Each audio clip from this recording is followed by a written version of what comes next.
নমস্কার।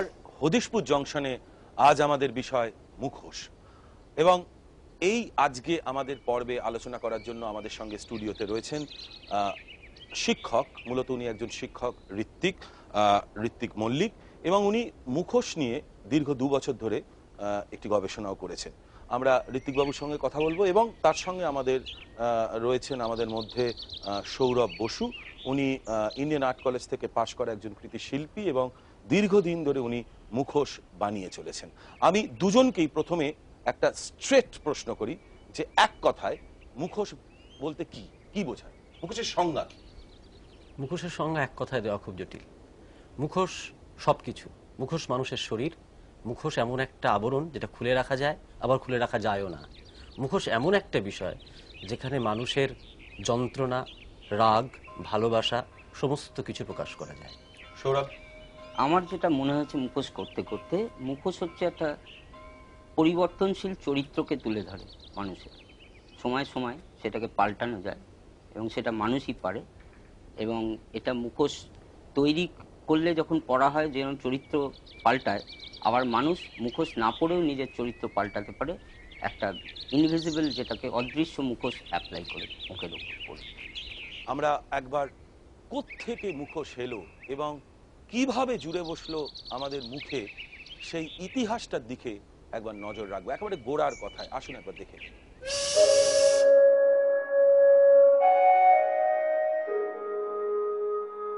মানুষের মুখের সঙ্গে মুখোশ সেঁটে গিয়েছে সেই প্রাচীনকাল থেকেই।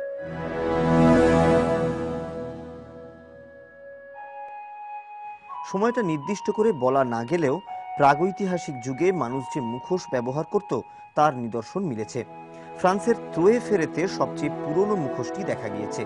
বলগা হরিণের মুখোশ পরা এক জাদুকর, সেটা প্রত্নপ্রস্তর যুগ। ফ্রান্স ছাড়াও মিশর, গ্রিস, রোমে মুখোশের বহু প্রাচীন নিদর্শন আছে। মিশরের পিরামিড বা মমির ক্ষেত্রে মুখোশের ব্যবহার দেখা যায়। আবার গ্রিসে বাক্কাস বা দিওনুসুসের চরিত্রে মুখোশের রেফারেন্স মেলে। তার পুজোয় ছাগলের চামড়া পরে নাচ গান চলে। এ থেকেই ট্র্যাজেডির উৎপত্তি এমনটাও মনে করা হয়। একইভাবে মহেঞ্জোদারো বা ভারতের ভীমবেটকায় বহু পুরনো মুখোশের চিহ্ন পাওয়া যায়। লোয়ার গন্ডোয়ানা থেকে পাওয়া ভারতীয় এই প্যালিওজোইক ফসিলে দুটি খুলির ছবি দেখা যায়, যা হুবহু মুখোশের সঙ্গে মেলে। শুধু তাই নয়, মুখে রং করা বা মাটির প্রলেপ লাগানোর যে অভ্যাস, তাও বহু প্রাচীন। একেও মুখোশের আদিরূপ বলাই যায়। এসব থেকে স্পষ্ট, মুখোশের উৎপত্তি বহু বহু যুগ আগেই। কিন্তু প্রাগৈতিহাসিক মানুষের মধ্যে কিভাবে এলো মুখোশের কনসেপ্ট? ঐতিহাসিকরা প্রাথমিকভাবে যে ব্যাখ্যাটি দিচ্ছেন তা হল অ্যানিম্যাটিজম মানা। এক কথায় সর্বপ্রাণবাদের ফলশ্রুতি মুখোশ। বৃষ্টি পড়ছে, বাতাস বইছে, প্রাচীন মানুষ এসব দেখেই ধরে নিয়েছিল সর্বত্র প্রাণ আছে। জীবনযাত্রার প্রয়োজনে তাদের তুষ্ট করতেই দরকার পড়েছিল মুখোশের। আর এখানেই মুখোশের সঙ্গে জড়িয়ে গিয়েছিল ম্যাজিক।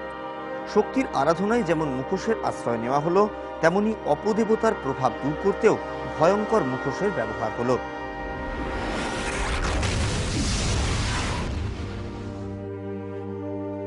সেখানেও মূল কারণ আদিম মানুষের জাদু বিশ্বাস। এ প্রসঙ্গে ল অফ সিমিলারিটির উল্লেখ করা যেতেই পারে। প্রাচীন মানুষ যা চাইতো তেমন ধরনের মুখোশ পরত বা তেমন নাচ গানই চলত। বিশ্বাস ছিল এর ফলেই অনুরূপ ঘটনাটি ঘটবে। যেমন গুহায় শিকারের ছবি আঁকা হতো এই ভেবে যে মুখোশ পরা শিকারীর এই ছবির মাহাত্ম্যে খুব শীঘ্রই শিকার মিলবে। অর্থাৎ মুখোশের গোড়ার কথায় জাদু বিশ্বাসের প্রাধান্যই সবচেয়ে বেশি।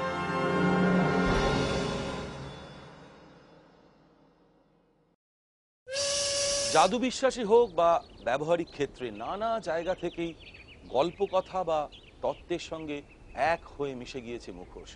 আসুন একবার দেখে নিই মিথ ও মুখোশের সঙ্গে সম্পর্কটা ঠিক কেমন। মুখোশ হলো মিথ্যে মুখ, ফলস ফেস। মানুষ যা নয় তা হতে চেয়ে মুখোশকে আঁকড়ে ধরেছে।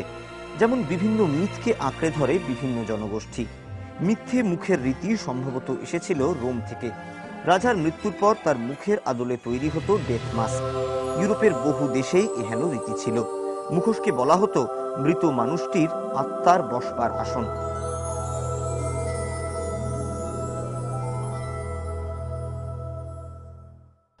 প্রতিটি আদিবাসী সমাজেরই নিজস্ব কিছু রীতিনীতি থাকে, আমরা তার সন্ধান পাই না, কিন্তু তারা তাদের পরবর্তী প্রজন্মকে সেসব জীবন রহস্যের কথা বলে যায়। আর সেই জীবন রহস্যের মধ্যে মিশে থাকে জন্মের কথা, মৃত্যুর কথা, পুনর্জন্মের কথা। তার মধ্যে গড়ে ওঠে মিথ, সেই মিথের সঙ্গে মিশে যায় মুখোশ। বিশেষ করে আদিবাসী জনগোষ্ঠীর মধ্যে মুখোশের ব্যবহারটা বিশেষ প্রচলিত এই কারণেই, তারা মনে করেন যে একটা ঐশ্বরিক সুপার ন্যাচারাল শক্তি তাদের জীবন ধারণের ক্ষেত্রে প্রয়োজন শত্রু নিধনে। এহেন রীতি থেকে তৈরি হয়েছে সমিতিও। পূর্ব আমেরিকায় ইরোকুই উপজাতির মধ্যে রয়েছে ফলস ফেস সোসাইটি বা মিথ্যে মুখ সমিতি। এমনভাবে গোটা পৃথিবী জুড়েই মুখোশের সঙ্গে হরেক কিসিমের মিথ একাকার হয়ে গেছে। বাংলার মুখোশের ক্ষেত্রে মিথের বৈচিত্র্য কম থাকলেও একেবারেই নেই বলা যায় না। লোকবিশ্বাস অনেক সময় প্রকট হয়ে ওঠে। এ প্রসঙ্গে ছৌ নাচের উল্লেখ করাই যায়। যে ব্যক্তিটি যে দেবতার মুখোশ পরে আছেন তিনি নিজেকেও সাময়িকভাবে ওই দেবতাই মনে করেন। এমনকি উপস্থিত মানুষজনের কাছেও তিনি সাক্ষাৎ ঈশ্বর। ভাবতে অবাক লাগে এই ট্র্যাডিশন আজও রয়েছে। তোমার কাছে প্রথমে আমি আসি যে একদিকে মুখোশের এই ইতিহাস আমরা দেখালাম এবং একদিকে মুখোশকে কেন্দ্র করে যে মিথ, এদের সম্পর্কটা কিরকম, ঠিক তুমি কিভাবে ব্যাখ্যা করবে? মুখোশের ক্ষেত্রে ইতিহাস এবং মিথ জড়াজড়ি করে আছে। মুখোশ কবে প্রথম ব্যবহার হয়েছিল বা কবে প্রথম তৈরি হয়েছিল এর কোনো হদিশ ঐতিহাসিকেরা দিতে পারেন না। ত্রয়ফেরেতে যে আমরা মুখোশ পরা একটা আকৃতি, মানুষের আকৃতি একটা দেখতে পাই, সেটা আজ থেকে 25,000 বছর আগে, কম বেশি 25,000 বছর আগে, আপার প্যালিওলিথিক যুগ। কিন্তু তারও আগে মানুষ কিন্তু রং করতে শুরু করেছে নিজের শরীরে। এই শরীরে রং করা এবং মুখোশ পরা এই সময়টা ঠিক কখন এটা বলা সম্ভব নয়। তবে যেটা বোঝা যায় সেটা হচ্ছে যে আদিম মানুষ খুব অসহায় ছিল প্রকৃতির মধ্যে। প্রকৃতির সব কিছুর ওপরই সে নির্ভরশীল। নিজে থেকে কোনো কিছু করা, কোনো কিছু উৎপাদন করার ক্ষমতা সে তখন অর্জন করেনি। এবং প্রাণ সম্বন্ধে তাদের ধারণা এটা খুব অদ্ভুত ছিল। যা কিছু নড়ছে তাই জীবিত, সেদিক থেকে গাছ জীবিত, হঠাৎ করে বৃষ্টি পড়ছে, জল পড়ছে, জীবিত, জল বয়ে যাচ্ছে, স্রোত, সেটা জীবিত। অর্থাৎ মানুষের বাঁচার জন্য যাবতীয় জিনিসের মধ্যেই প্রাণ আছে, সেটা জীব জড় যাই হোক না কেন। এখান থেকেই অ্যানিমিজম বা অ্যানিমেটিজমের সূত্রপাত। আর একটা অদ্ভুত ব্যাপার আছে, মানুষ ঘুমোলে দেখে সে উঠে কোথায় যেন চলে যাচ্ছে, কি যেন সব ঘটাচ্ছে। ঘুম ভাঙলে দেখে সে যেখানে ছিল সেখানেই আছে। এখান থেকে মানুষ দুরকমের আত্মার কথা ভাবতে শুরু করলো। আত্মা শব্দটা আমরা এখন বলছি, তখন তার আত্মা এই ব্যাপারটা সেভাবে জানতেন না। এখানে যেটা জড়িয়ে আছে সর্বপ্রাণবাদের সাথে, অ্যানিমিজম মানা, এগুলোর সঙ্গে যেটা জড়িয়ে আছে সেটা হচ্ছে জাদু, সিমিলারিটি, ল অফ সিমিলারিটি এক ধরনের জাদু। আর একটা জাদু হচ্ছে ছোঁয়া, ল অফ কন্ট্যাক্ট, কন্টেজিয়ন। অর্থাৎ একটা কিছু স্পর্শ করলে কোনো একটা শক্তি আর একটা বিষয় চালিত হতে পারে।